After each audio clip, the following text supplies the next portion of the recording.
नमस्कार और आपका स्वागत है फ्रॉम द हार्ट एस्ट्रोलॉजी में। आज मेरी आवाज़ थोड़ी सी ख़राब है और लेकिन ये प्रोग्राम शूट करना था मुझे, तो मैंने सोचा कि इन्फॉर्मेशन वाइटल है तो हम इसको शेयर करें आपके साथ। और ये प्रोग्राम हिंदी में शूट कर रहा हूँ क्योंकि अगर मेरे इंग्लिश के viewers, my English viewers, if they want to see this program or they just want to go through what my predictions are, they can read my blog on this, and which blog already I given, and in which I have clearly in details told about this transit, Sun opposite Saturn, and now this program, that's why I'm shooting in Hindi. So ये बहुत ही 30 साल के बाद सप्तशक जो लोग बोलते हैं इसको, जो होने जा रहा है, एक्चुअली हो चुका है, लेकिन मैं इसको क्यों अभी तक नहीं कह रहा कि होने जा रहा है। क्यों कह रहा हूँ? वो इसलिए कह रहा हूँ क्योंकि अगर आपका सूर्य और शनि जो है मित्र नहीं है, एक दूसरे के दुश्मन हैं, जबकि पिता पुत्र है वो इसलिए है कि शनि बहुत ही ज़्यादा ठंडा और बहुत ही कोल्ड ग्रह है और सूर्य अति तपनशील है, बहुत ज़्यादा एनर्जी है उनके अंदर, बहुत ज़्यादा गर्मी है। तो दोनों की नेचर जो है, नेचर ऑफ कॉन्फ्लिक्ट में बहुत ज़्यादा अंतर है। तो कॉन्फ्लिक्ट होना बहुत ही ज़्यादा नेचुरल सी बात है इस टाइम पे।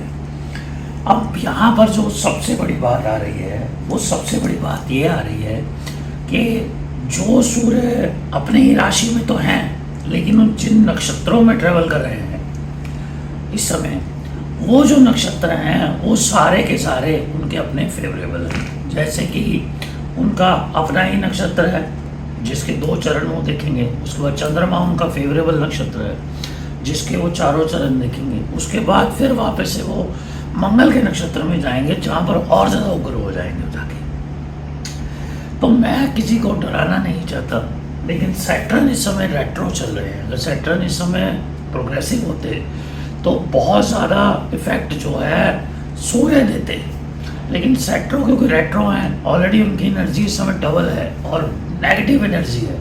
नेगेटिव जब रेट्रो आदमी चार्ज, जैसे आप पेट्रोल भरवा रहे हैं या एनर्जी ले रहे हैं, उस समय आपकी एनर्जी बढ़ रही है। तो लेकिन आप क्या कर रहे हैं उस समय? आप क्या कर रहे हैं उसको ये भी बोलते हैं कई लोग कि स्लो चल रहे हैं, वैसे ही ऑलरेडी स्लो होते हैं मूवमेंट के अंदर सैटर्न जो है।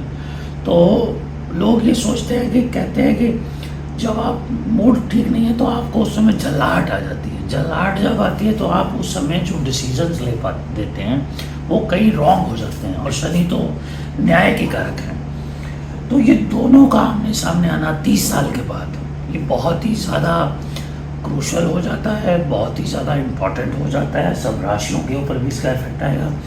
दुनिया पर इसका इफेक्ट ये आएगा कि गवर्नमेंट की और पब्लिक की बनेगी नहीं। आप असम में देख रहे होंगे हेमंत बिस्वा शर्मा की बहुत सारी ऐसी रोज स्टेटमेंट्स आ रही हैं जो कि एक समुदाय के अगेंस्ट है।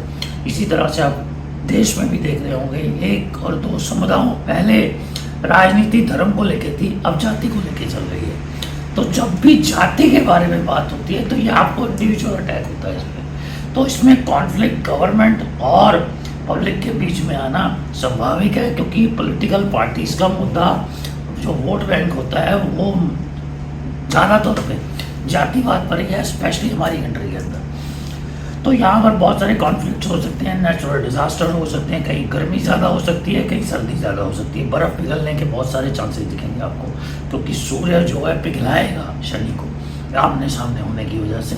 तो आइस मेल्टिंग की वजह से समुद्र के अंदर काफ़ी प्रॉब्लम्स हो सकती हैं। उसके अलावा नेचुरल डिज़ास्टर के अलावा स्पेस के अंदर भी काफ़ी इश्यूज आ सकते हैं। कोई सैटेलाइट बग हो सकता है, कोई सैटेलाइट के थ्रू वॉर हो सकती है। इस तरह से बहुत सारे कॉन्फ्लिक्ट गवर्नमेंट्स के बीच में भी आएंगे, आपके अपने भी विचारों के अंदर मतभेद आएंगे। ऐसे में आपको करना क्या है? आपको करना कुछ नहीं, आपको काम रहना है, शांत रहना है, कोशिश करना है कि किसी भी चीज़ को जितना ज़्यादा हम अवॉइड कर पाएँ उतना ज़्यादा अच्छा है। सबसे बड़ी बात है सूर्य से 7वें 12वें घर में ही, यानी कि सूर्य 5वें घर में होंगे, 5वीं राशि में होंगे, सूर्य से 11वें घर में मार्स होंगे जो इमेंस पावर देंगे उनको। उससे यानी कि सूर्य से 11वें घर के अंदर, सूर्य से 10वें घर के अंदर जुपिटर होंगे जो कि बहुत ही अच्छे नक्षत्र में बैठे हैं मार्स के, और मार्स भी जाके अब जो जिन जिन जेमिनी साइन में हैं, हालांकि वो सारे फेवरेबल नक्षत्रों में तो ट्रेवल नहीं करेंगे, लेकिन जिन भी नक्षत्रों में वो ट्रेवल करेंगे ये बहुत ही ज़्यादा इमेंस पावर सूर्य को दे रहे हैं।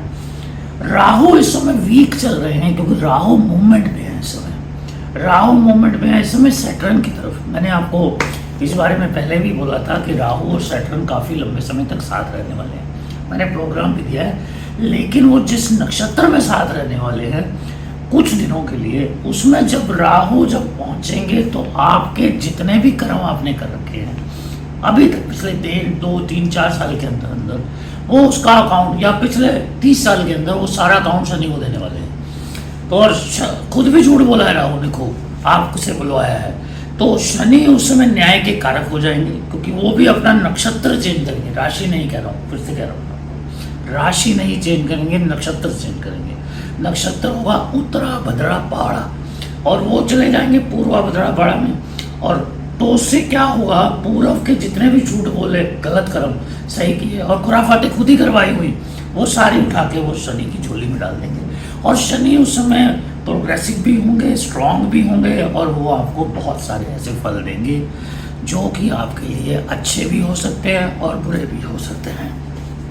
और ये गवर्नमेंट्स के साथ भी होगा, न्यायपालिका के साथ भी होगा, एडमिनिस्ट्रेशन के साथ भी होगा। और देश में आपको 2025 में बहुत सारी उथल पुथल, सिर्फ हिंदुस्तान में नहीं, दुनिया की राजनीति में दिखेगी क्योंकि ऑलरेडी इस साल के अंदर 156 कंट्रियों के अंदर इलेक्शन हो चुके हैं।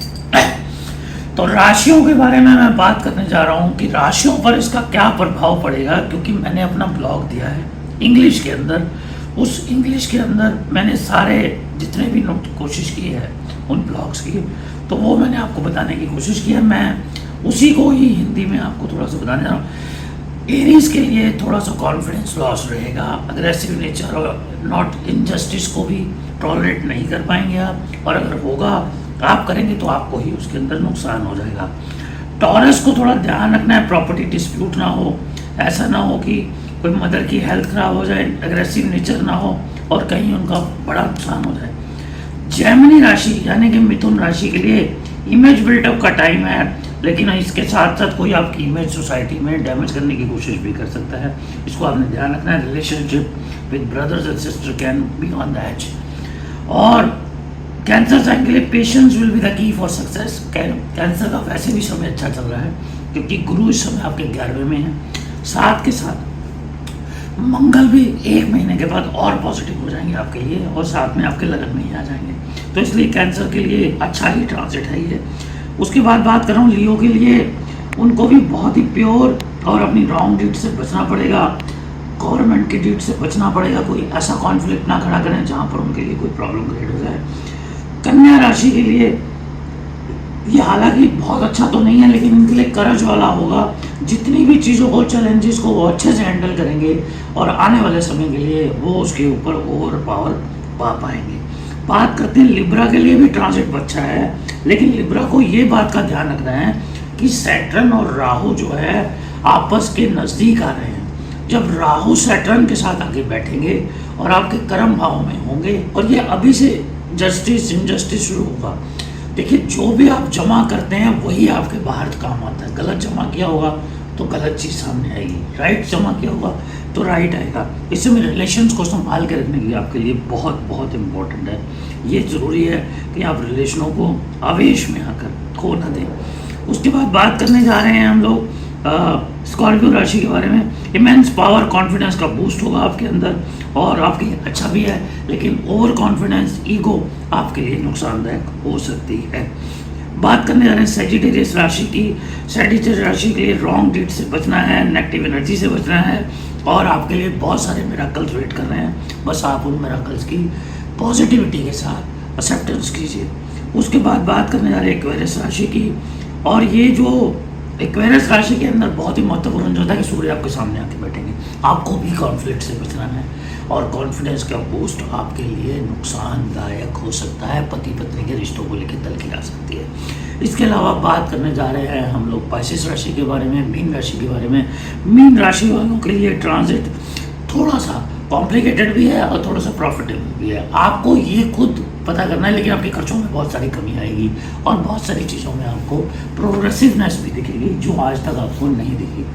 मेरा मोटिव किसी को डराने का नहीं होता, हमारा मोटिव हमेशा साइंटिफिकली टेक्निकली करेक्ट इन्फॉर्मेशन देने का होता है ताकि आप हिपोक्रेसी से बच सकें, स्पिरिचुअलिटी को साइंस की तरह से देख सकें और इसको अडॉप्ट कर सकें कि आपकी लाइफ के लिए कैसे बेनिफिशियल हो सकती है। देखते रहिए फ्रॉम द हार्ट एस्ट्रोलॉजी।